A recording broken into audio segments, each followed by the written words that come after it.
என்ன அப்படின்னா, குருவும் கேதுவும் சேர்ந்தா ஒரு வகையில் ஞானியோடு ஞானி சேர்ந்தா அவன் ஞானி ஆவான் அர்த்தம். கேதுவும் ஞானி, குருவும் ஞானி, அப்படி அர்த்தம். அது 1, 5, 9 இருந்தா அல்லது 12 இருந்தா, 1, 5, 9, 12 இருந்தா அவனுக்கு முக்தியே கொடுக்குற அளவுக்கு ஞானம் ஏற்படும் அப்படின்னு அர்த்தம். 1, 5, 9, 12 இந்த இடங்களில் இருந்தால் அவனுக்கு முக்திக்கான வழி பிறக்கும்னு அர்த்தம். ஞானப்பாதைக்கு செல்வார்கள் மகான்கள், சித்தர்கள், ஞானிகளை ஏற்கனவே இப்போ வணங்கினவங்க பூர்வ ஜென்மத்தில்.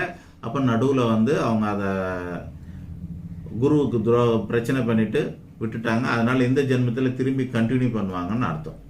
அப்புறம் ஞானியோட ஞானம் சேர்ந்தால் ஞான யோகம் ஆகுது.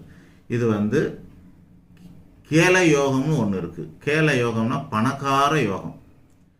குருவும் கேதுவும் சேர்ந்தால் அவங்க கோட்டீஸ்வர யோகம் பெறலாம்.